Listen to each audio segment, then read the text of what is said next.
तो बेटा यहाँ पर जो है हम सप्लाईज की बात कर रहे होते हैं कि भाई जो हम गुड्स वो बिजनेस बनाने जा रहे हैं और उसके लिए जो भी हमें रॉ मटेरियल रिक्वायर्ड होगा तो उसकी मार्केट हमारे हमारे बिजनेस से करीब है कि नहीं है।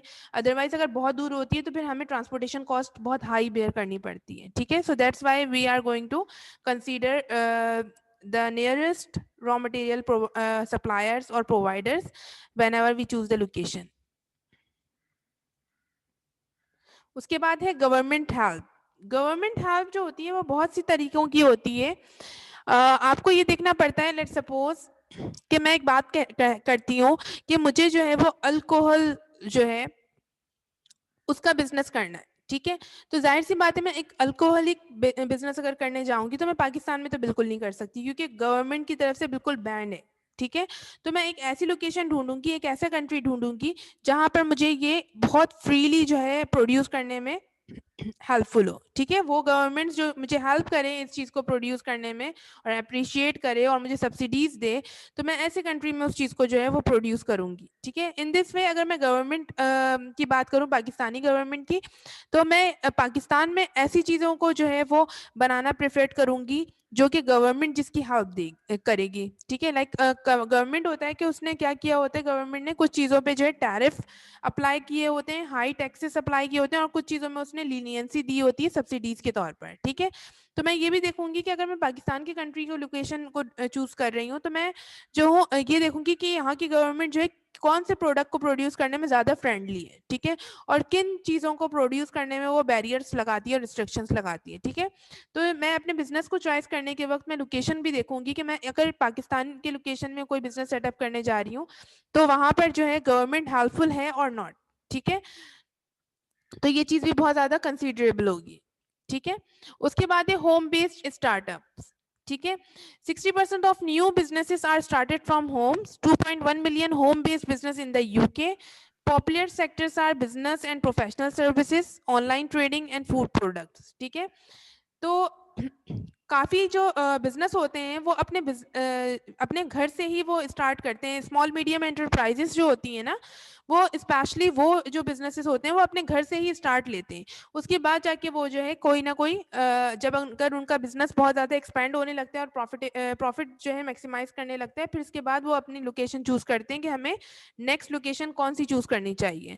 तो मोस्ट ऑफ द टाइम जो स्मॉल मीडियम बिजनेस होते हैं ना, वो अपना लोकेशन जो है वो अपने होम्स को ही चूज करते हैं। ठीक है, फॉर बिजनेसेस। जैसे यहाँ पर एग्जांपल दी हुई है ऑनलाइन ट्रेडिंग की, आपने देखा होगा ऑनलाइन जो है कपड़े बहुत ज़्यादा सेल आउट हो रहे हैं। इसके अलावा फूड प्रोडक्ट्स का आपको पता होगा कि भाई फूड पांडा है। इसके अलावा फूड पांडा के अलावा भी घर से लोग अपनी कुकिंग करके जो है वो एफबी के थ्रू और व्हाट्सएप के थ्रू एडवर्टाइज करते हैं अपने कुकिंग फूड्स को, और उसके बाद वो जो है ऑनलाइन जो है वो बेचते हैं अपना जो फूड होता है। ठीक है, कुक फूड। तो इन दिस वे जो है छोटे छोटे बिजनेसेस जो हैं वो अपने घर से ही स्टार्ट हो रहे हैं और फिर उसके बाद वो एक लेवल पे जब पहुंचते हैं तो फिर there is the need to expand it and they required the large place और location for expanding their business. ठीक है, उसके बाद running a business from home. अच्छा, यहाँ पर जो है बिजनेस जो कि घर से जो है वो चलाया जाता है, उसके कुछ एडवांटेजेस हैं, डिसएडवांटेजेस हैं, वो पढ़ लेते हैं थोड़े बहुत। कि एडवांटेजेस ये हैं, कोई बिजनेस अगर हम घर से चलाएंगे तो इसमें कॉस्ट बहुत कम से कम हमें बेयर करनी पड़ेगी। ठीक है, हमें कोई एक्स्ट्रा रेंट नहीं देना होगा लोकेशन का, ना हमारे पास जो है बहुत ज़्यादा जो है वो हमें कहीं ट्रांसपोर्टेशन कॉस्ट की ज़रूरत होगी, इस तरह से भी कोई एक्सपेंसेस नहीं होगा। Less travelling although customers and suppliers might still need to be visited. ठीक है, और कम से कम आपकी ट्रैवलिंग होगी, ट्रांसपोर्टेशन जैसे आपकी कम से कम होगी। घर में ही बैठकर आप अगर अपना बिजनेस करोगे तो आपको बाहर निकलने की ज़रूरत नहीं होगी। ठीक है, work can be combined with domestic task and responsibilities. घर से बैठकर काम करने से ये होता है कि आप अपने प्रोफेशनल वर्क के साथ साथ अपने घर के काम भी जो है वो कर सकते हो। लाइक वीमेंस, अगर मैं वीमेंस की बात करूं तो वो अगर कुक करके फूड्स जो हैं वो सप्लाई करती हैं और ट्रेडिंग उसकी करती हैं, उनका बिजनेस करती हैं, तो वो अपने घर में बैठ के उसी टाइम पे अपने बच्चों को भी संभाल रही होती हैं, अपने घर को भी देख रही होती हैं और इसके साथ साथ वो ये बिजनेस भी कर रही होती हैं। Reduce risk and a lower break even point, ठीक है, और कम से कम जो है वो ब्रेक इवन पॉइंट हो जाता है उनका, कि वो कम से कम कॉस्ट में जो है ज्यादा से ज्यादा प्रॉफिट अर्न करने लगते हैं, और यहाँ पर रिस्क लेवल भी बहुत ज्यादा रिड्यूस हो जाते हैं, क्योंकि वो इतना ज्यादा इन्वेस्टमेंट करते ही नहीं है। जब अपने बिजनेस अपने घरों से बैठकर जो है स्टार्ट किया जाता है बेटा, तो उसमें इन्वेस्टमेंट ज्यादा रिक्वायर्ड नहीं होती, ठीक है, जिसकी वजह से उनको जो है इस चीज का जो है रिस्क नहीं होता कि हमने इतनी ज्यादा बड़ी अमाउंट लगा दी और ऐसा ना हो कि हमारा बिजनेस अगर नहीं सक्सेसफुल हुआ तो हमें बहुत ज्यादा लॉस होगा, तो ऐसा भी कुछ नहीं होता, ठीक है।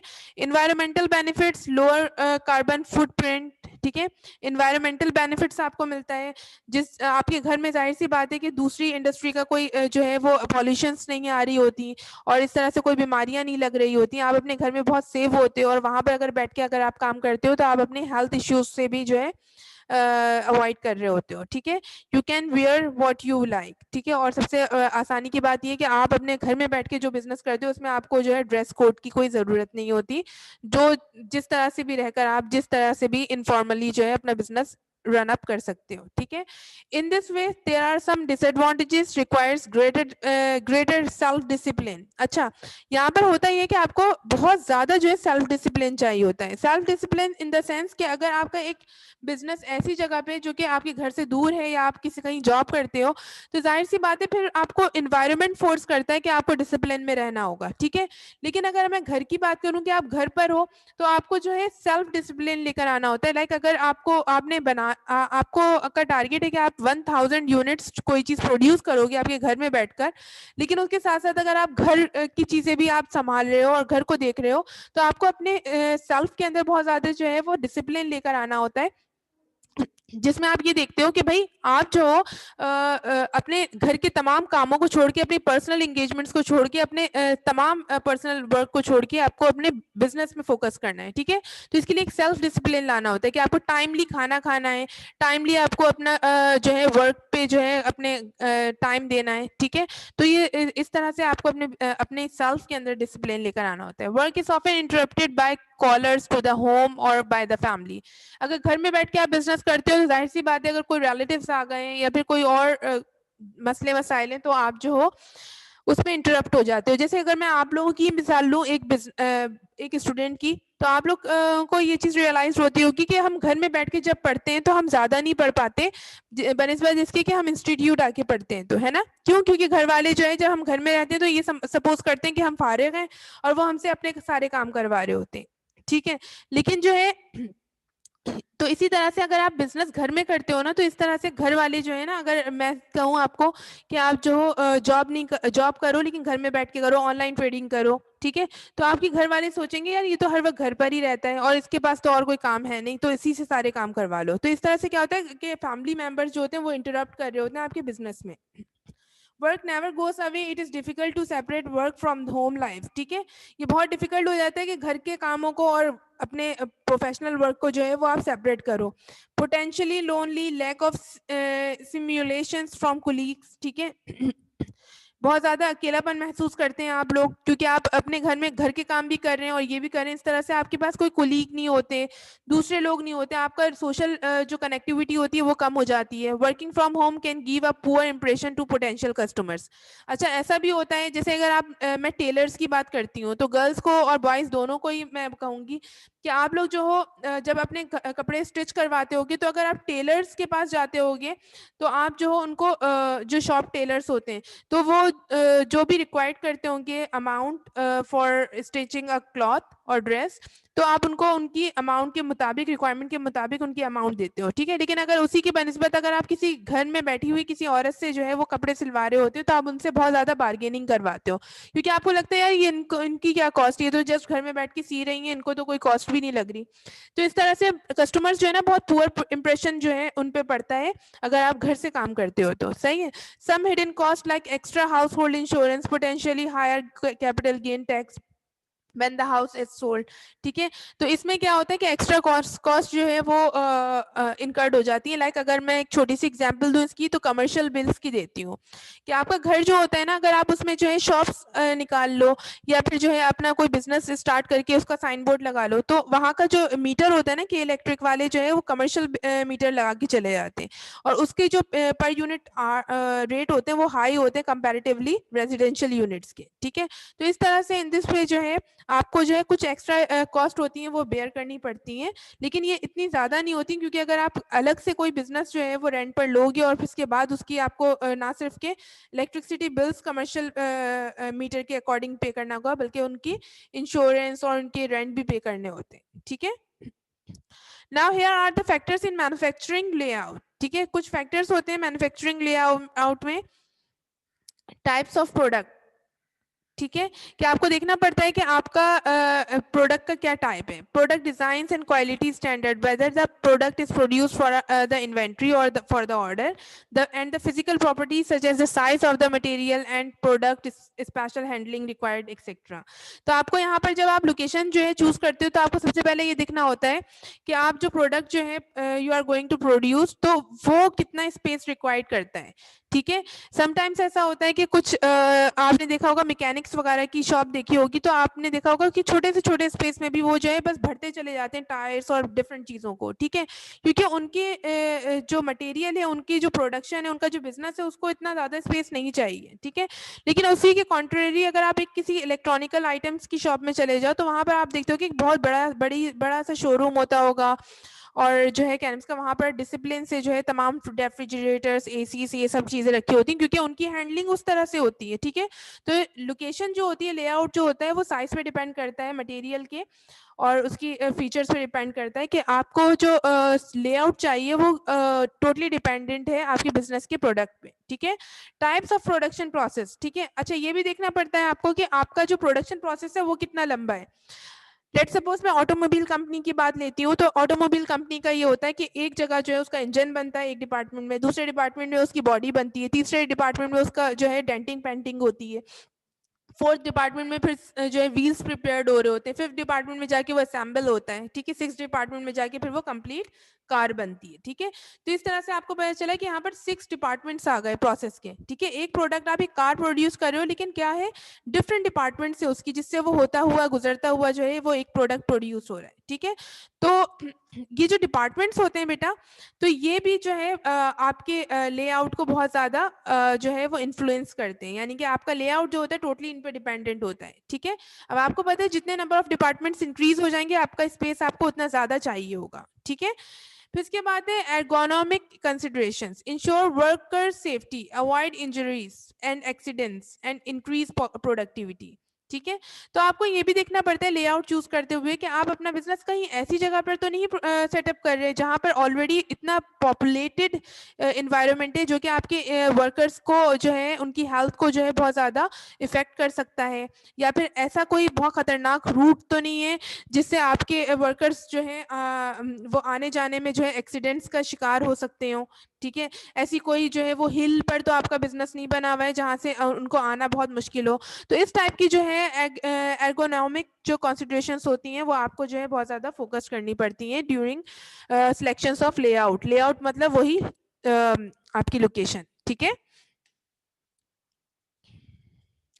उसके बाद है इकोनॉमिक कॉन्सिडरेशंस। आपको इकोनॉमिक कॉन्सिडरेशन को भी देखना पड़ता है, like volume of production, cost of material, machines, work stations and labour pattern. ये तमाम चीज़ें मैं आपको पहले भी बता चुकी हूँ कि आप ऐसी जगह पर जो है अपना बिजनेस सेटअप करोगे जहाँ आपको फैक्टर्स ऑफ प्रोडक्शन जो है लैंड, लेबर, कैपिटल और एंटरप्रेन्योर वो ईजिली और चीपली अवेलेबल हो, ठीक है। तो आप ऐसी जगह पर जो है अपना बिजनेस जो है सेटअप करोगे। उसके बाद स्पेस अवेलेबिलिटी की बात आती है कि ensure that the space will adequately meet current and future manufacturing needs, ठीक है। जैसे मैंने आपको पहले भी बताया था कि स्पेस की अवेलेबिलिटी होनी चाहिए, फ्लेक्सिबिलिटी होनी चाहिए यहाँ पर, कि आपको जब भी जितना भी स्पेस चाहिए, so there the space will be available for your production और योर बिजनेस, ठीक है। Now, there are the types of manufacturing layouts. So first one is product line layout, an arrangement of workers and equipment according to the sequence of operation performed on a product. ठीक है, जैसे मैंने आपको department की बात की थी ना, कि यहाँ पर क्या बोल रहे हैं कि एक अरेंजमेंट होती है वर्कर्स की और इक्विपमेंट की, कि वो अपना बिजनेस किस तरह से ऑपरेशंस जो है वो परफॉर्म करेंगे एक प्रोडक्ट को प्रोड्यूस करने के लिए। देन है प्रोसेस लेआउट। प्रोसेस लेआउट में जो है यहाँ पर an arrangement of workers and equipment according to the general function they perform without regards to any particular product और सर्विसेज। अब यहाँ पर क्या हो रहा है कि वो कोई एक पर्टिकुलर प्रोडक्ट नहीं बना रहे होते, बल्कि एक प्रोसेस को जो है वो कंप्लीट कर रहे होते हैं। लाइक मैंने आपको डिपार्टमेंट की एग्जांपल दी थी कि एक डिपार्टमेंट में इंजन बन रहा है, दूसरे डिपार्टमेंट में बॉडी बन रही है, तीसरे डिपार्टमेंट में डेंटिंग पेंटिंग हो रही है। इन दिस वे जो है स्पेस जो है वो लेआउट जो होता है वो मैन्युफैक्चरर्स का वो डिपेंड करता है प्रोसेस लेआउट पे। ठीक है, कि आपका प्रोसेस कितना लंबा है, आपके डिपार्टमेंट कितने नंबर ऑफ ज्यादा है। उसके बाद है fixed position layout, an arrangement in which material do not more down a production line but rather because of their weight size और bulk are assembled on the spot. ठीक है, और एक होता है फिक्स पोजीशन लेआउट, क्या आपको पता है इससे ज्यादा हमें जो है वो नहीं चाहिए स्पेस, और हमेशा हमें इतना ही चाहिए होगा। ठीक है, तो अगर इस तरह का कोई क्राइटेरिया होता है तो that is under the heading of fixed position layout. ठीक है, तो यहाँ पर हमारे पास लेआउट्स का और चूजिंग द राइट लोकेशन का टॉपिक भी कंप्लीट हुआ। If you have any Curie regarding the any one slide so you can ask me बेटा।